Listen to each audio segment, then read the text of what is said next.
Welcome back. The United States continues its campaign to exert pressure on Venezuela, and on Friday, Vice President Mike Pence flew to Miami to meet with Venezuelans in Doral. He held a roundtable discussion with Venezuelans who have fled to South Florida to hear stories of the harrowing conditions that are going on in that country. After the roundtable, he then addressed a larger crowd at a church in Doral. For too long, the people of Venezuela have suffered under the heavy hand of oppression. But now there is hope. There's hope in Venezuela. Across that country, in the largest cities and smallest towns, people are rising up in defense of their rights. And as President Trump said just last week, the fight for freedom has begun.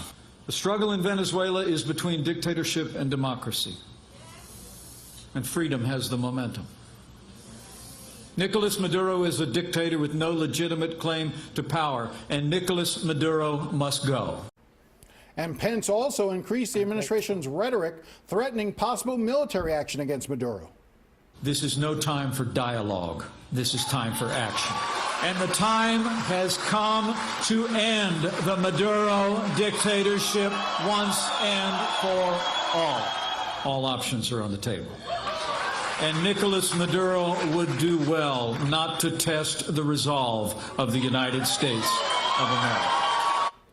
Joining me this morning are two Venezuelans who were at the event with the Vice President, Helen Villalongo and her son Juan. They fled Venezuela while Hugo Chavez was president, and I'm glad they could join me this morning.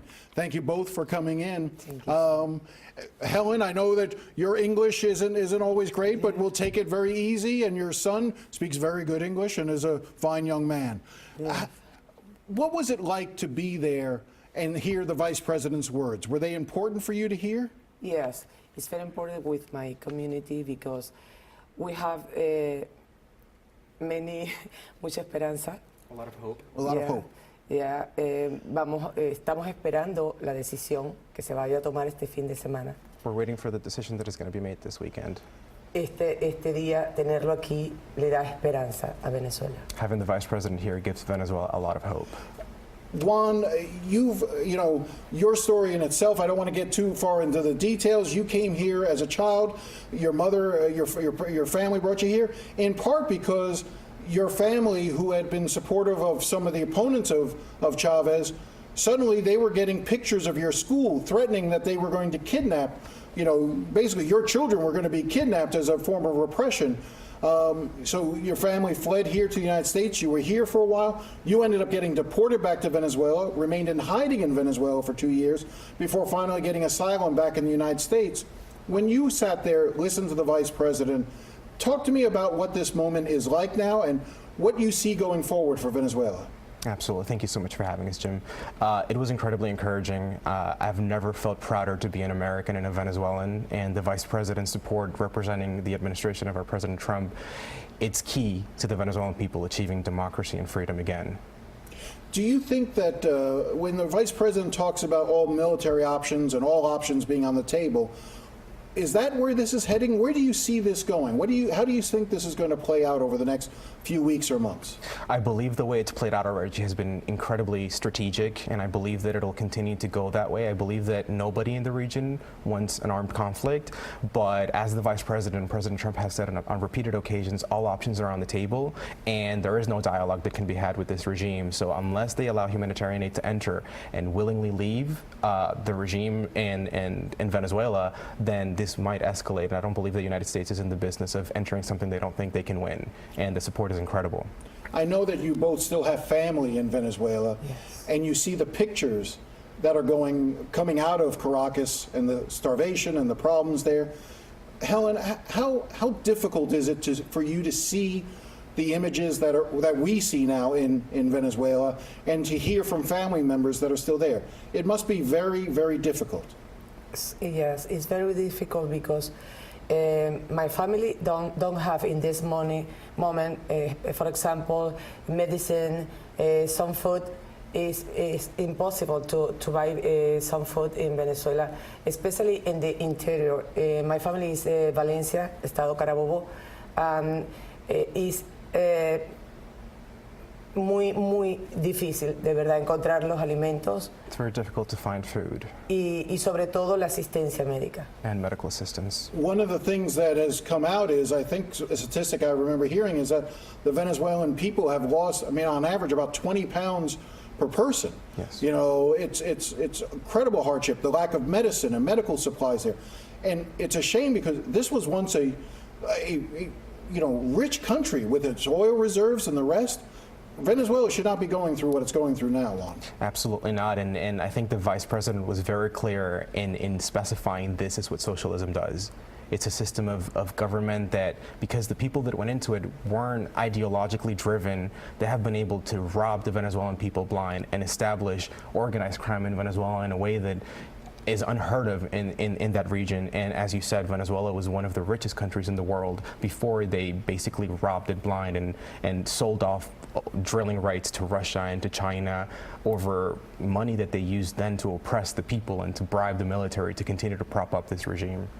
Helene, do you want to go back to Venezuela? Would you like to be there again? Do you want to return home? Yes, I want, because when I arrived in the United States in 2000, in 2001, my only brother, the police of the state killed him.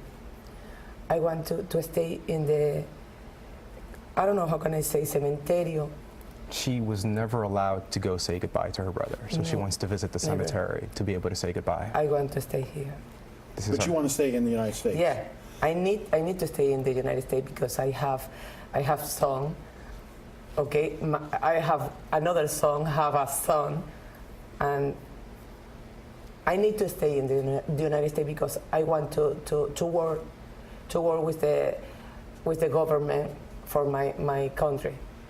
I need to do that. Well, right now you're head of a group. I know you founded Amavex, Yes. which helps you know, families from Venezuela who are here in the United States and help reunify them, because a lot of times they get dispersed, and family in Venezuela, family here, and they lose touch with one another. So I know that work is important to you. You know, Juan, we were talking, you know, earlier about the 2 years that you spent in Venezuela. I mean, you told me a story about, you know, one day the Venezuelan security forces figured out where you were in Venezuela and came knocking on your door. And tell me what happened when they arrived at your door. It was one of the most terrifying moments of my life. I did not expect it to happen. I didn't think that I was significant enough to be on their radar. But since we were speaking, the Cuban intelligence has infiltrated the military in a way that they're able to keep track on everyone via internet, via the telephone. So they were able to find me because of my social media posts.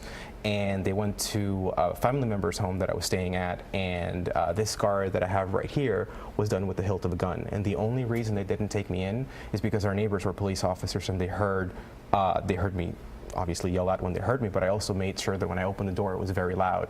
They came over, and because they're police officers and they were in uniform, those people got scared. They weren't dressed fully in. And the idea was that if they had taken you, they were probably going to hold you for ransom, trying to get your mother to return to the country so that you could have then been imprisoned. President Chavez himself said it, that he called her a country sellout. He called her a rat. Your mother? My mother, directly. And their purpose was to utilize me to force her to return back to Venezuela so they could make an example out of her and what happens to dissidents overseas that are making a lot of noise and trying to bring to light the human rights violations of the regime. We were talking before, I think officially the estimate is there are about 100,000 Venezuelans in South Florida. It's probably closer to 200,000 or 300,000 is what your estimate is. Yes. And about 50,000 of those are citizens. But their import, I mean, their voices are being heard in a way that's never been done before, correct? Absolutely, and I believe, I mean, it's a show of our elected representatives here in the state of Florida, which is where the greatest number of Venezuelans are outside of Venezuela, have demonstrated to us how democracy is supposed to work. And the Venezuelan people in Venezuela were fighting for a chance to make their voices heard. So once they come to a country that values and respects freedom of speech and that allows us to interact with our government and be part of our own democracy, it's incredibly encouraging. And it's, as you say, the Venezuelan people that are here are becoming more and more involved in our government, and it's very encouraging. Helene, just real briefly, Are you hopeful? Do you think things are going to change? Yes, in this moment, yes.